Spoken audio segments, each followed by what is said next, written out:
Hey guys, what's going on? Paul here and welcome back to another Cardano video. If you're new, make sure you hit the subscribe button and the notification bell so that you never miss an update. And if you want to help support, then please do hit that like button and leave a comment down below. And if you see comments from a profile that looks like me offering WhatsApp numbers, recommending fund managers, they're all scams. I do not offer any numbers or anything like that. Scammers are everywhere, so just do be careful out there. I get asked a lot about staking and how are Binance paying out such high rewards? How are Exodus paying out 7%? So I'm going to dig into that today. I'm also going to show you some of these stats a lot around transactions on the network. And of course, we will take a look at price as well. Again, that's going to be a brief look at price today because we have a big event coming up on Thursday. But I will dig into that. And there will be timestamps down below for anyone who wants to skip to certain sections. And for anyone new to staking, if you're looking for a stake pool, then staking to Paul 1 or Paul, which are my own personal stake pools, that really does help support the channel. So let's jump into the video.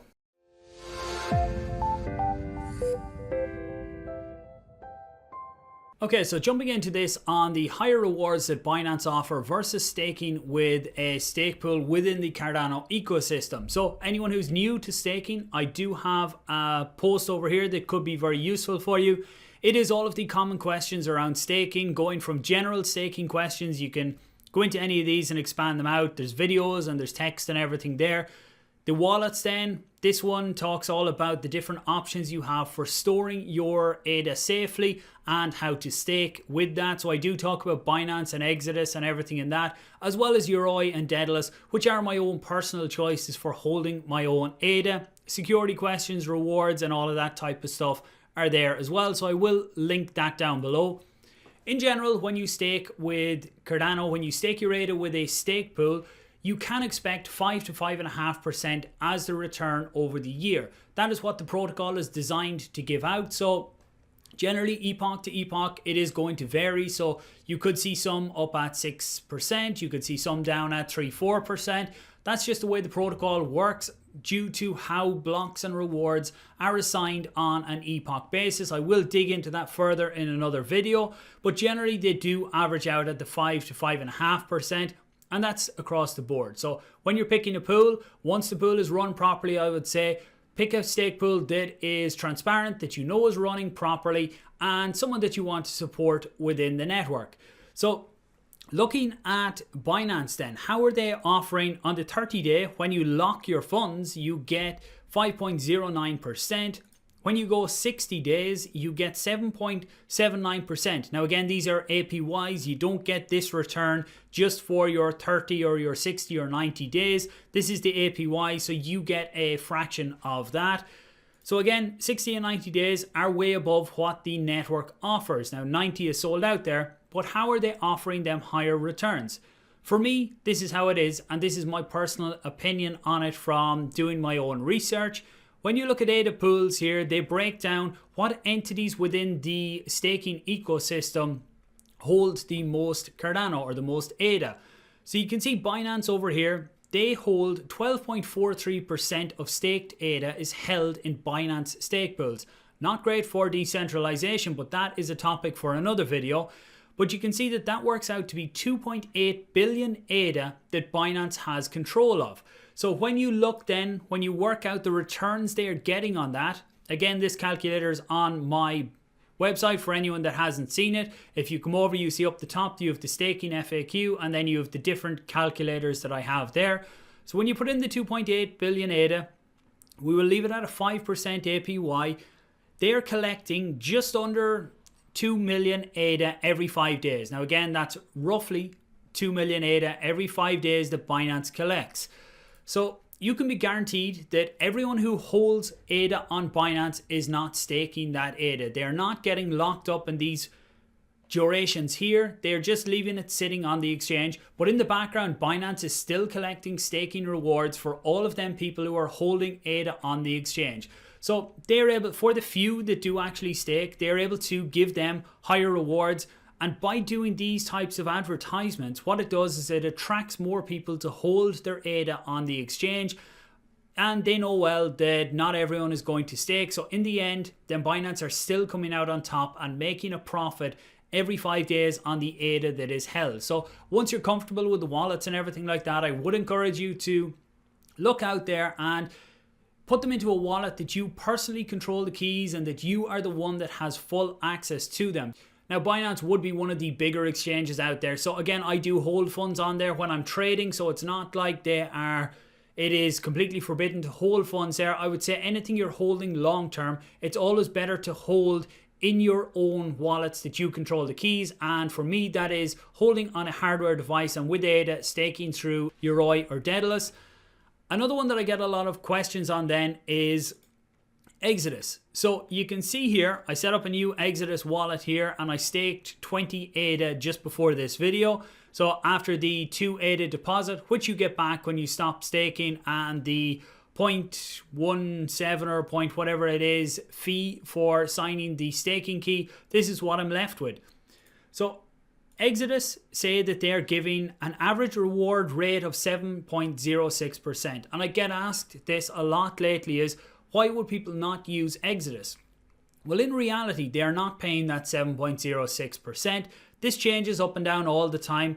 And what I would say is that before I get further into this, I do really like the Exodus wallet and I have used it a lot in the past. I would say I would like to see this changed back down to what the average staking pools are paying out. So when you look at this, when you stake with Exodus, you are staking with a pool behind the scenes, and they use a stake operator called Everstake.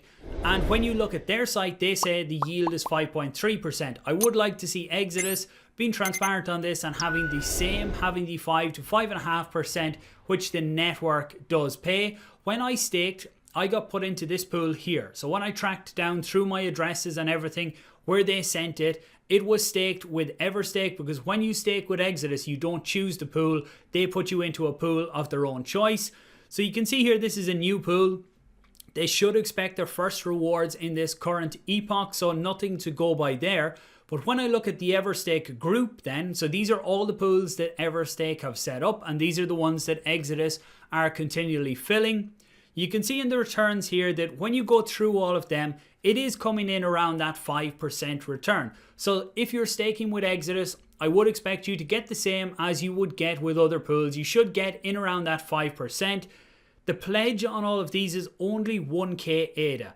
Currently, pledge doesn't really have an impact on the rewards that delegators get, but they are looking at changing this later in the year. So if they do change the A0 parameter, and pledge becomes a factor in staking, then you may need to look at this then and keep an eye on it. So some people are going to ask, how do you find out which pool you're in if you are with Exodus? What you need to do is go in and get your receive address. So I will do it for this one. If I copy my receive address here, so again, the address that you sent the funds into, go into ADA pools and then search for the address here. So when I search for that address, this is what it brings up, and I can see that this address is delegated to ETH3. So that's how you're able to find what pool you are staking to. And I think all of them pools are still fine. They're still under the saturation level, so they're all good there. When that changes later in the year, you may need to check your pool then and see, do you need to move at that stage? Okay, so time to take a look at the price now. Right now, I'm looking on the daily chart here, and I will explain that in a second. I think right now the short-term price is really going to be determined by what we hear on Thursday. So this comes back to the fundamental news on the project. So a lot of times I stick to the technicals, but there are certain times when fundamental news can break out of the technicals. The reason for that is that the Cardano 360 show is happening again Thursday. This is an event that happens at the end of every month where there is all of the updates on Cardano, what's going on, what has happened, what is going to happen. And we have been told that we will get the tentative date for smart contracts on Cardano. So this is the third hard fork of Goguen, the final one of this era. And that is called Alonzo, and that's going to bring smart contracts onto the Cardano blockchain. So for me, I think that if we get that date and it is within the shorter time frame, so I would say within the next 1 to 2 months, we could start the run up very, very soon for that. if that date is further out in the year, then I feel that we may see some downside in the short term on the Cardano price before getting into the phase of really starting to build up for that. So what generally happens is that when a project has a big release, you get a run up in the lead up to that project. So we had this huge run up here in the lead up to the Mary hard fork, which is here in the red. Then we had our pullback. We went back up to test the all-time high again before having another pullback right now. So if we scroll right out here and you see this other line back here. Now this one, if you look at it in the grand scheme, doesn't really look like much.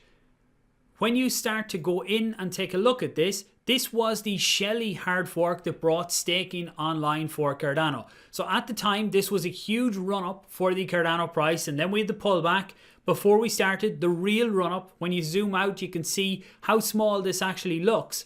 And then when you come back over here and you start the run up, now again, we were in really bull mode within the overall crypto market for this run up, but this was also fueled by the Mary hard fork. And you've seen that when you look at the ADA BTC price, we were completely outperforming Bitcoin as well. And with the huge run up, now we are in our consolidation phase. And the next run up for me is going to take us a lot higher than the 149. Short term, the price is going to be dictated by the time frame of the Alonzo launch. So again, if we get a fairly soon launch date for Alonzo, then the run up could begin over the next few days and next few weeks. We'll start to see big movement within Cardano. If the launch is a few months and that is pushed out into Q4 or anything like that, I think that the downside short term, we will see some downside in the Cardano price. Now, looking kind of at the levels. So when we look here, this is the chart that you guys will have seen a lot on my videos. You can see that on this pullback here, this is where we found our support. Again, always finding our support in around that dollar mark over the last while, which is very, very strong to see for the Cardano price from the technical side of things. And when we went up here on the Coinbase, announcement of the listing was here, and then leading right up to the day, we went up and tested the all-time high again, and then we had that massive dump. And again, the whole market started to dump here. Bitcoin had its big pullback, and we got the bounce in around here kind of late last night, early this morning, and right now making a bit of a move to the upside. But as I say, I'm not getting too into where the price is going today or tomorrow or anything like that. For me, Thursday is going to be the big talking point and the big injector to either push us higher or start to give us another bit of a pullback. So that's it on the ADA USD price. And then when we look at the ADA BTC price, this is where we currently are. And once again, you see the same sort of spike. We had this huge run up here for the Mary hard fork. We had a fairly strong pullback on the ADA BTC chart. Again, this is Bitcoin was also on a run at this stage, so that didn't help the ADA BTC price. But again, pull back up on the Coinbase announcement and stuff like that, and back down consolidating above the 2k sats, which is really strong and positive to see for me. Holding above 2k sats is a very good position to be in. And again, this chart here is going to be dependent on Thursday.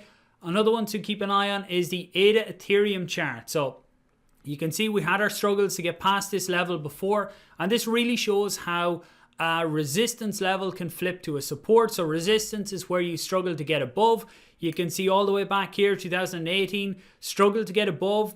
Again here in April 19, the same here on the Shelley launch in July 2020. And then on the Mary hard fork here, we shot up straight up through this level here. And when we had our pullback, you can see this line hasn't changed. It's the same chart that I have shown for a while now. You can see that we come down and bounced nearly exactly on that line. So again, let's see what happens in the next few days. But as far as price and the ADA price is concerned, that's where I am looking. And just on Bitcoin, you can see that overall, still in the uptrend that we have been watching. When you scroll right in here, you can see we didn't come all the way down to touch the upward trend here last night, even on them fairly strong dips. So it's good to see the bounce coming in before that. And again, we'll watch this to see how it plays out over the next few days. And again, I will have an update in the next day or two on this. Okay, thanks for watching, guys. I really do hope that this has been of some value to you. If you have any questions, do leave them down below and I will get back to you. But once again, do not reply to any of the comments that have WhatsApp numbers or anything like that. They are scammers. Please do share the video if you think others can get value. Give a like, leave a comment, and I will talk to you soon. Thanks very much for watching, guys. I appreciate it.